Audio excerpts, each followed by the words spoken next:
नमस्कार। प्रारब्ध पर आप सभी का स्वागत। मैं अमरीश। चैनल आपने सब्सक्राइब किया है, इसके लिए आपको बहुत-बहुत धन्यवाद। वीडियोस को आप लाइक करते हैं, शेयर भी लगातार करते रहिए और हाँ, चैनल के बेल आइकन को जरूर दबा के रखिए ताकि किसी भी अपलोड की सबसे पहले सूचना सीधे आपको मिले। हमारे साथ हैं व्यालोक जी और जैसा कि हमारे यहाँ परंपरा है, प्रारब्ध पर व्यालोक जी के लिए फूल, चंदन, अक्षत, पुष्प, माला और तमाम तरह की स्वागत सामग्रियां लेके व्यालोक जी का स्वागत। व्यालोक जी, बहुत-बहुत स्वागत। नमस्कार। संपादक जी को नमस्ते। प्रारब्ध के सभी दर्शकों श्रोताओं को मेरा स्नेह भरा अभिवादन, प्रेम और बहुत बहुत प्यार। जी, आज फिर ये वीडियो एक फोटो दिखा के शुरू करता हूँ। इस फोटो में 2 चेहरे आपको दिखाई दे रहे हैं। एक चेहरा दिखाई नहीं दे रहा है, वो साफ तौर पर नज़र आ रहा है कि एक कामगार है, सर पे कुछ लकड़ी वगैरह ढो रहा है और उसके ठीक बगल में दर्शकों आप देख रहे हैं, इनका नाम है मोहम्मद बिन सलमान, कुछ लोग सुलेमान कहते हैं। चलिए हम नया नाम रख देते हैं, मोहम्मद बिन मुसलमान। अब इसके पहले वाला बिन मुसलमान। बिन मुसलमान का मतलब बिना मुसलमान के, यही ना? एक्स मुस्लिम भी इसी तरह का नाम है, जिसमें वो नाम अपना इस्लामिक रखते हैं, लेकिन मजहब को छोड़ चुके होते हैं और एक नई बिरादरी बहुत तेजी से उभर रही है, हालांकि अभी छोटी है, शुरुआत है उसकी। हमारे प्रारंभ पर भी हमने कई दफा एक्स मुस्लिमों से बात किया है। ये एमबीएस साहब सऊदी के, आपको पता ही है, प्रिंस हैं, बड़े रिफॉर्म्स के लिए जाने जा रहे हैं। वो हरकतें कुछ इनकी ऐसी हैं कि इनको एक्स मुस्लिम की कैटेगरी में ले जाके खड़ा कर देती। इनकी जो सबसे नई हरकत है, वो हरकत यह है कि 50-55 साल से सऊदीया में एक तरीका चलता था, जिस तरीके में ये कहते थे कि साहब ह्यूमन स्पॉन्सर स्कीम, यानी जो कामगार वहां जाते हैं उनको स्पॉन्सर, यानी लोकल सऊदीया आदमी उनको स्पॉन्सर करता है, उसको कहते हैं कफील।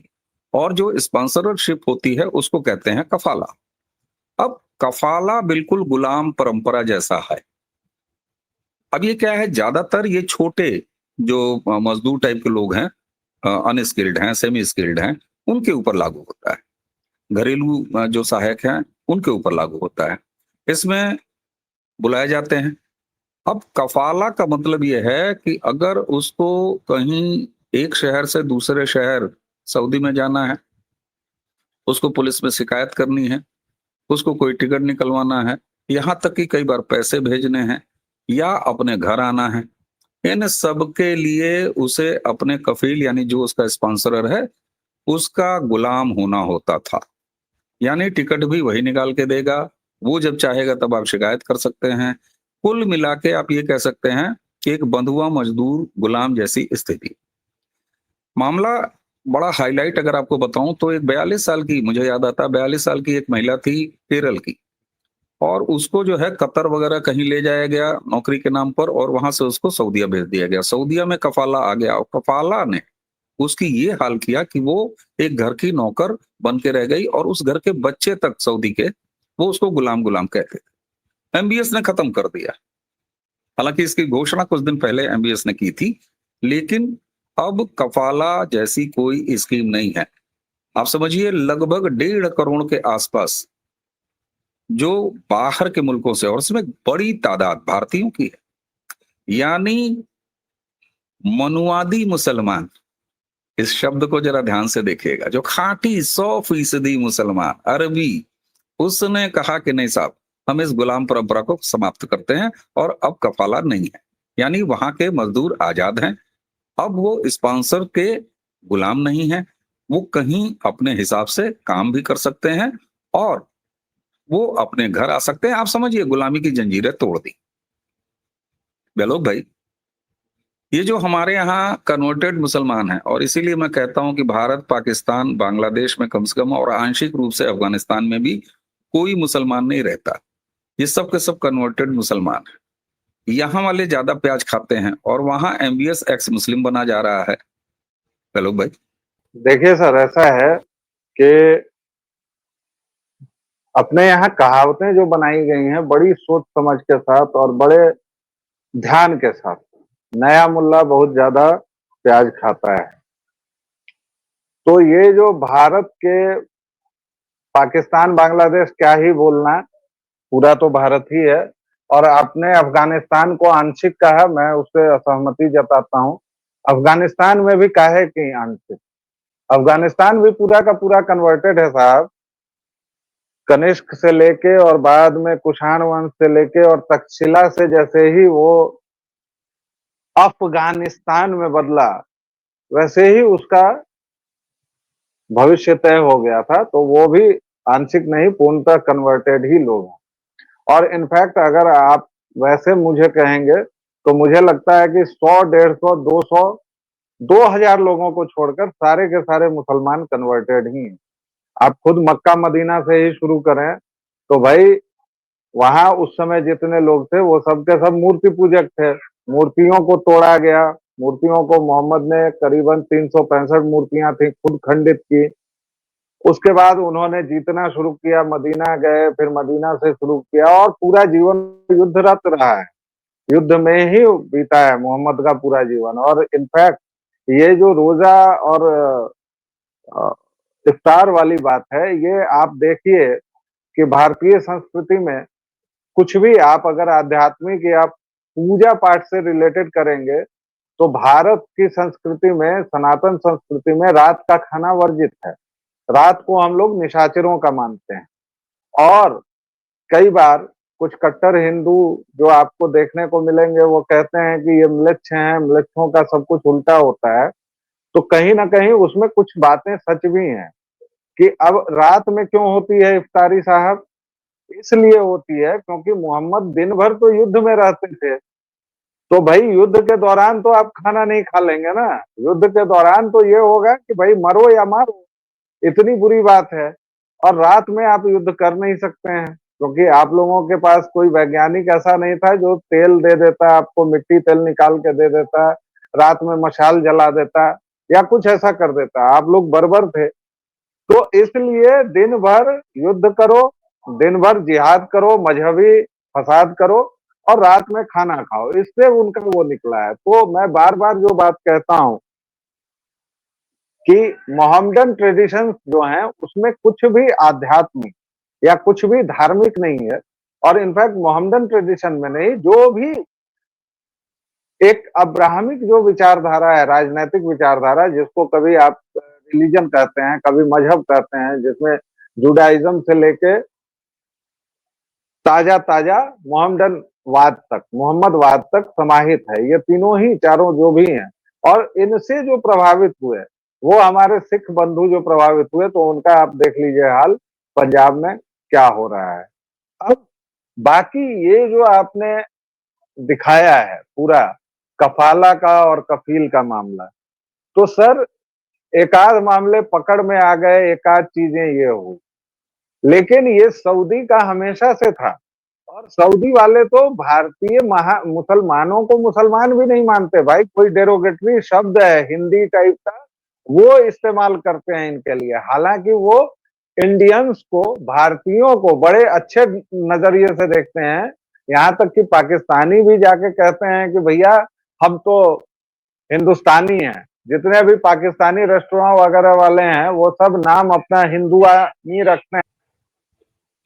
अब बात कफाला की, कफील की आपने जो कही, भाई देखिए एक दो मामले पता चल गए, दो चीजें हमें जानकारी में आ गई। आपने सिंथिया का नाम लिया, वो भी मजहबी तौर पर वो भी ईसाई थी।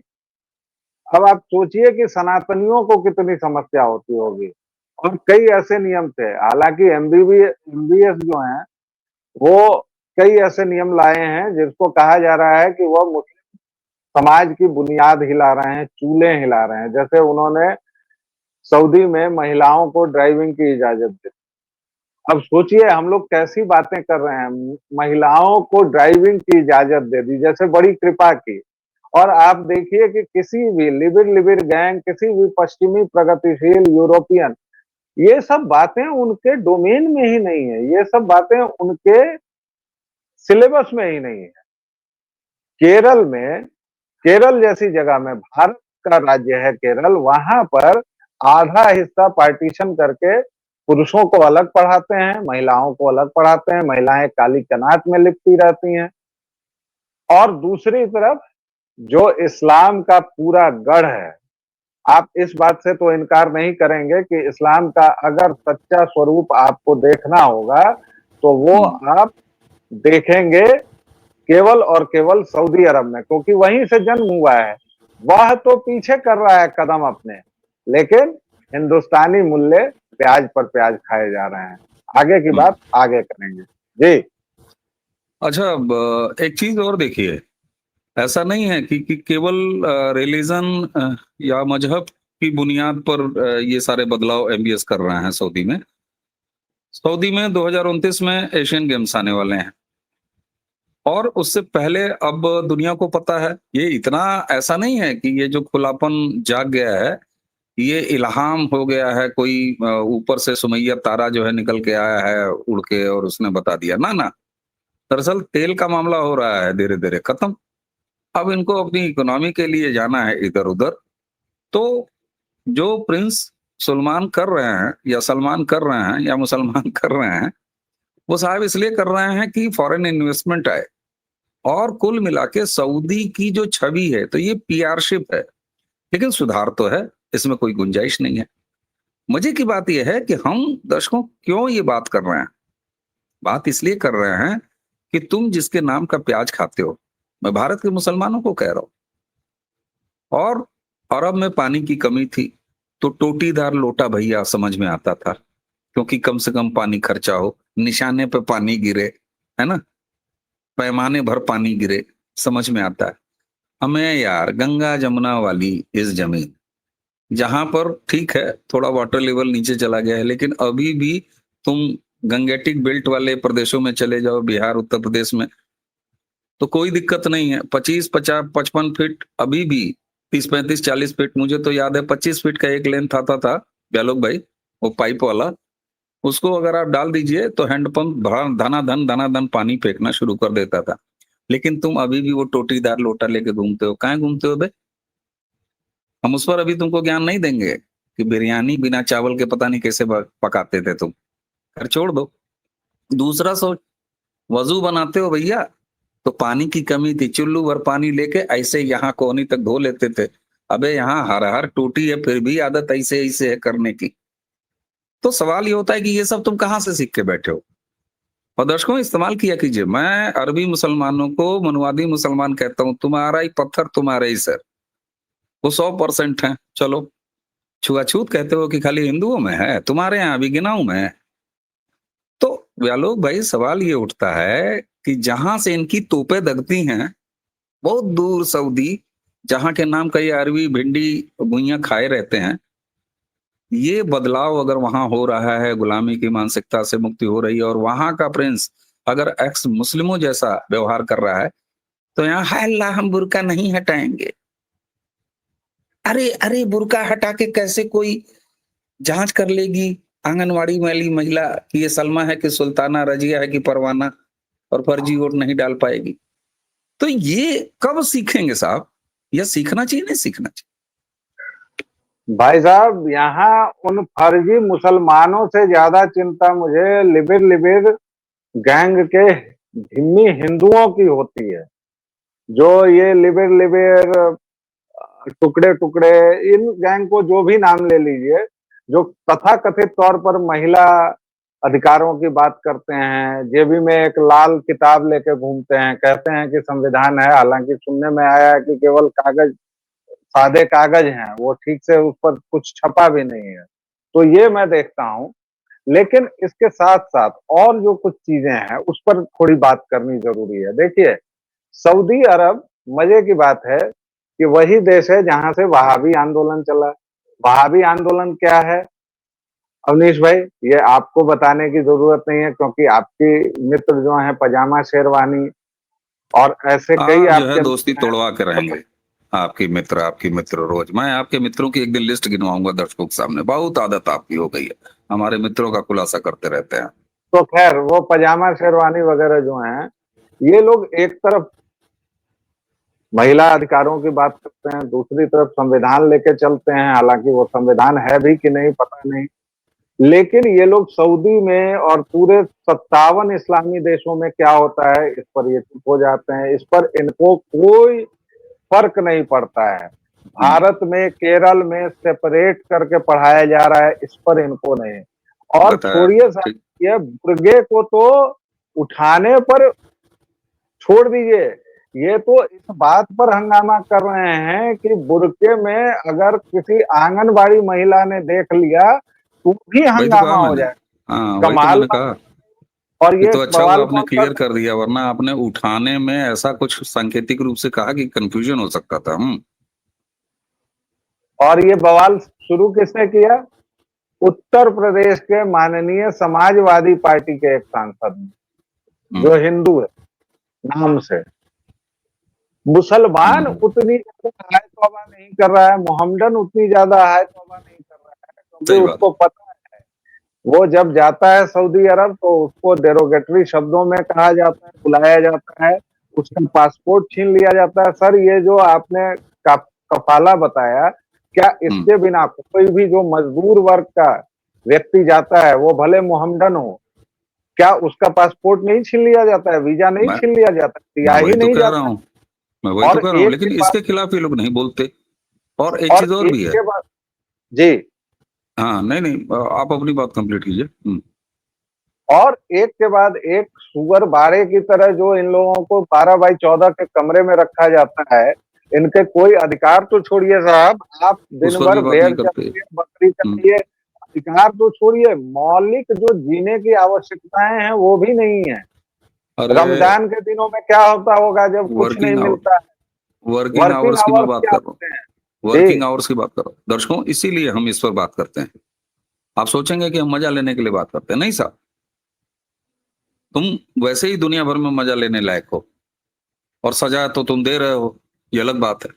लेकिन तब तुम्हारे और मौलिक अधिकारों का हनन होता है, तब तुम बात नहीं करते। तुम्हारे और वर्किंग ये आवर, लिविंग कंडीशंस, तब तुम बात नहीं और ये करते। हाँ और ये कफाला कहाँ से आया है सर? गुलाम प्रथा से आया। हाँ गुलाम हाँ प्रथा हाँ, किसने शुरू की साहब? गोली भाई चमड़े वाले। किसी वैदिक वाङ्मय में तो नहीं मिलता है अरे ये हमको स्लेव क्या बताएंगे। सिस्टम। तो हम ये लोगों हमको को क्या आप क्या बताएं। बताएंगे? आपने शुरू की गुलामी की प्रथा। अब जी। गुलामी की प्रथा को कंटिन्यू करने के लिए आपने बाइबल में क्या कहानी जड़ी भाई?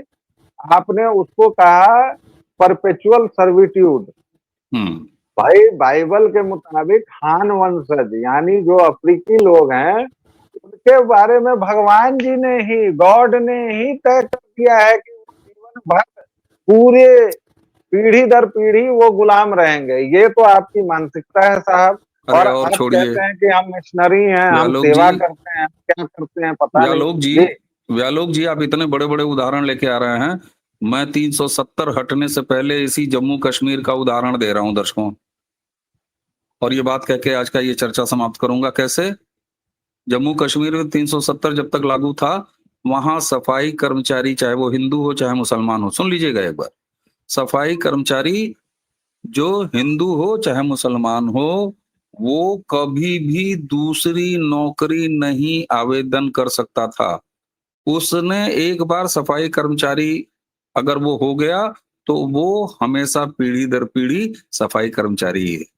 तो सोचिए जरा, यहीं पर जब तुम अलग संविधान चला रहे थे, जो कि ऑलमोस्ट मजहबी टाइप का था, जो भारत के कानून को नहीं मानता था, भारत के झंडे के साथ अपना झंडा लड़ा के खड़ा होता था, तो इसी देश का उदाहरण।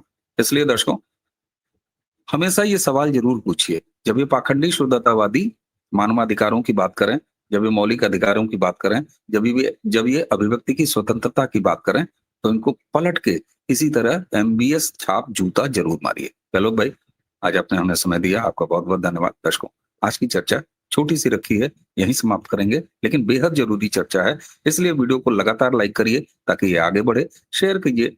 चैनल आपने सब्सक्राइब किया है, इसके लिए आपको धन्यवाद। बेल आइकॉन जरूर दबा के रखिए ताकि किसी अपलोड की सूचना आपको पहुंचे। व्यालोक जी प्रारब्ध के अलावा व्यालोक वाणी पर रहते हैं, आप वहां भी लगातार जाते रहिए। आज की चर्चा यहां समाप्त करने के लिए मुझे और व्यालोक जी दोनों को आज्ञा दीजिए। नमस्कार, प्रणाम, जय जय श्री राम।